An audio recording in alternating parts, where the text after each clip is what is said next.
I need a second to finish chewing. Getting that crispy. All right, I'm gonna restart. All right. I should have just taken a smaller bite. I don't know why I was like, I'm gonna eat the whole thing. Hello and welcome to WTF, where we help you transform food in your kitchen. I'm Janie. And I'm Roman. And on this channel, we talk about unique ingredients, techniques, and show you new recipes for your kitchen. Now today, we are following up on something we did a bunch of episodes ago. We're tossing ideas around, we're talking, and we just said, wouldn't it be cool if we made a reverse peg in a blanket? And then we're like, we should do that. And some people in the comments were like, you should do that. So I said no. So today we are unveiling our recipe for the blanket in a pig. Blanket in the pig. The blanket in a pig. Amazing. And it will be amazing. Roman's going to walk you step by step through how do we do this recipe. Let's first talk about it. Conceptualizing. How do we put a bread? Blanket in the pig. Yeah. How do we do it? How do we do it? Well, you know what? Tell you the truth, when you first came up with the idea, I thought it was terrible. And I was like, how are we going to do this? This is not going to work. And I think my first iteration, now I can't even remember how I did it, but I got the puff pastry in the middle of the pig and baked it that way. And it came out and it was soggy and the puff pastry like exploded out of it was just a mess. It was just terrible. So figured out another way to do it, cook them separately, which was brilliant. So we make the pig, which will be, our hot dog. And then we make the blanket separately, and then we insert our blanket into our pig. All right. How's that sound? We're going to show you how to do that. All right. All What right. do we do first? All right. First things first is we are going to make our pig, our dog, or whatever we're going to call it. And I have some pork butt here. I actually like this cut because there's a lot of fat in it. And so that'll give us some nice flavor. So we're going to start, before we even start, this was in the freezer for about 20, 30 minutes. Okay. Because you don't want it to be too soft because it'll just spin around the blades. Right? So you kind of want it to be cold. It's almost like when you're grinding meat, you don't want it to be too soft. It gets pasty. All right, so we're gonna add our pork butt, cubed pork butt, into our food processor. And we're gonna pulse it a few times.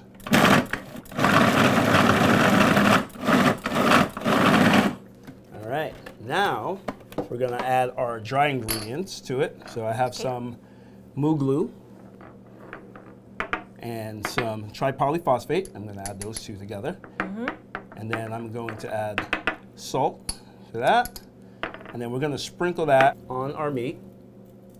And I'm gonna give that a couple of pulses. Okay. And then we are going to add our pepper and garlic and onion powders. All right, got some seasonings in Seasoning there. flavors in there. And then we'll pulse this for about 30 seconds. All right, looks pretty good. Look at that. We're gonna get a cutting board here with a piece of food film, and we're going to put about 100 grams of this mixture, dead center.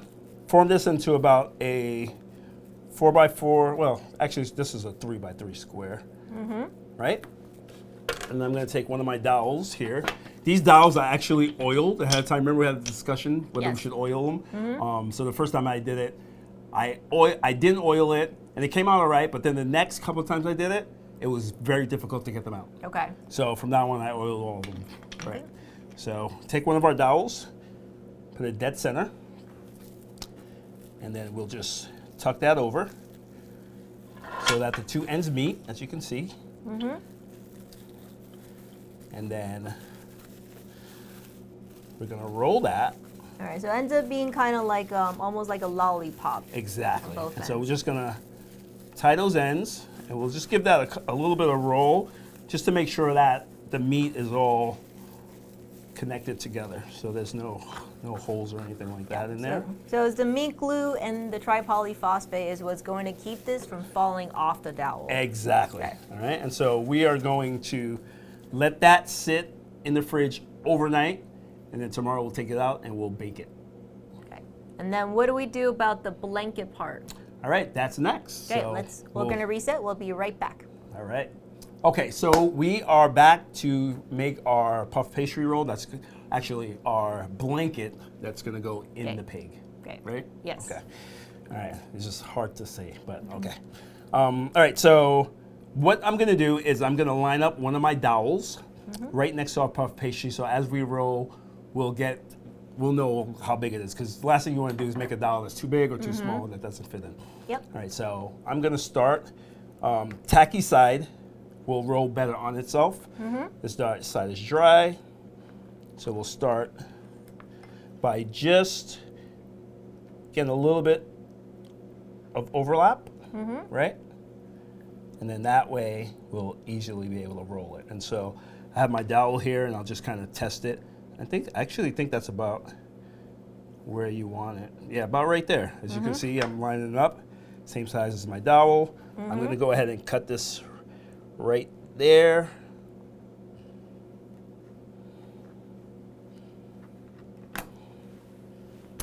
Okay.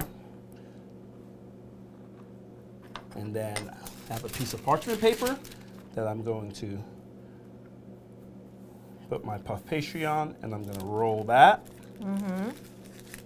And so you can make the blanket and the dowel pretty much as big as you want. yes. And I think what we found, which we noted was interesting, is that there is a sweet spot of meat to pastry ratio. Correct. So you could, if you like, I think the first one that you did that I tasted, It was too thin. It wasn't enough blanket. Yeah, and it was still tasty, but we're like, oh, I wish we had more of More that crisp Yeah, in the more of that inside. crisp. So just know, you're welcome to play with this ratio and make whatever makes you happy. But it's not, and not every bite is the same. No, they're not. Okay, and next thing I'm gonna do, so what I did was I made a little loop here in my string so that I could then pass it through, and I'm just gonna go right to the end. You can see through the paper, or you can just look inside to see where the end is. And I'm just gonna do that. Okay. Like right there, really tight next to each other. But then as I go down, I'm just gonna, about a half an inch off. Okay. And this is to keep the... This is to keep, because it's going to expand. It's puff pastry, so it's made to expand a couple of times its size. So you want to keep that puff pastry from getting too big, and it'll form within the rod that you made. Yeah. I can see why Roman thought this wasn't going to work. Because when I look at it, I'm like, that's not going to work. It looks a little ridiculous, actually, to be honest with you. And one thing I did do is when I first made this, I tried to seal the ends. And as they were baking, I would hear a pop and like, what was that?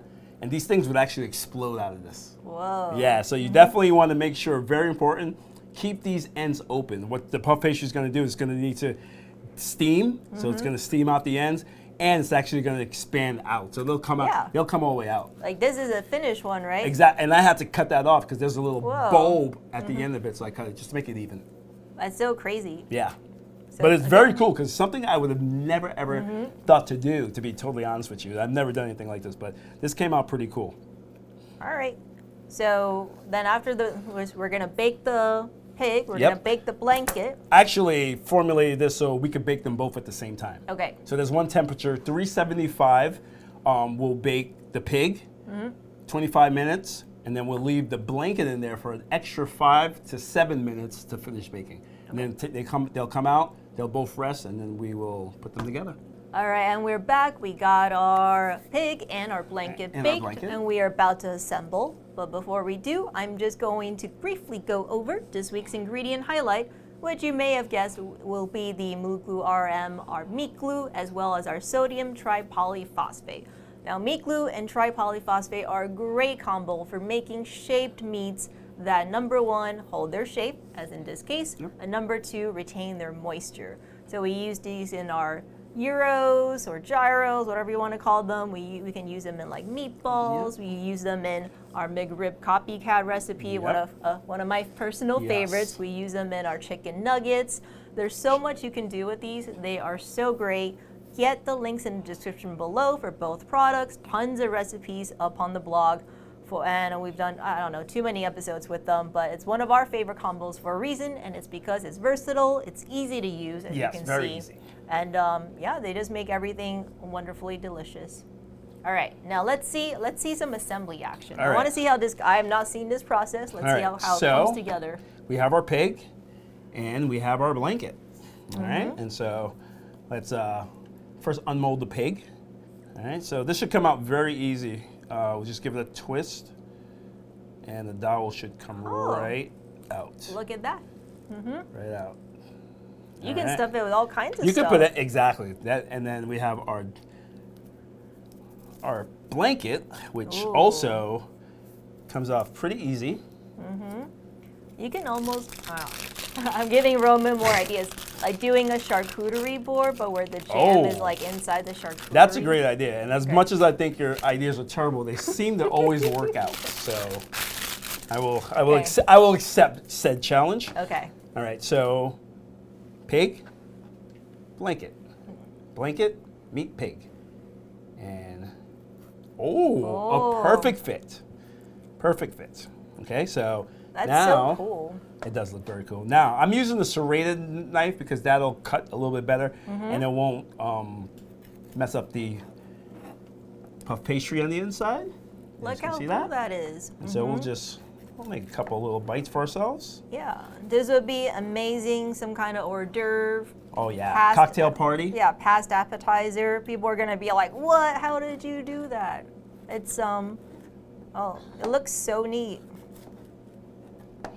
Yeah, I think I'll lollipop. Okay. But seriously, folks, let's try this out. Yeah, I'm dying to try it. Ooh. Oh, it's very cool. It almost looks like a little egg. Oh, yeah.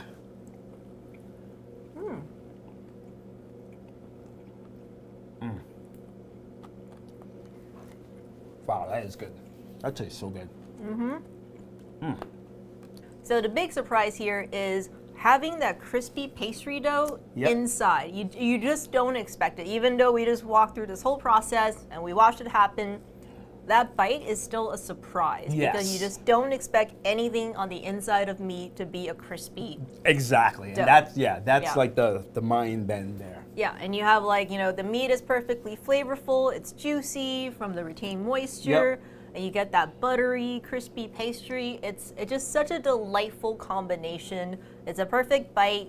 People are gonna be like, what did I just eat? Yeah, it's so but cool. In the best way. I can't believe I never thought of it, and it took you to think of it, but whatever. Yeah. Yay, I'll take credit. It. So we hope you give this a try, right? Because it's so good. Get it in the links in the description below. We have the full recipe, step-by-step guide. Yep.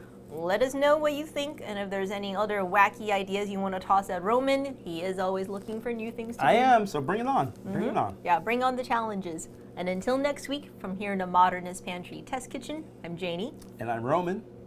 And we transform Food.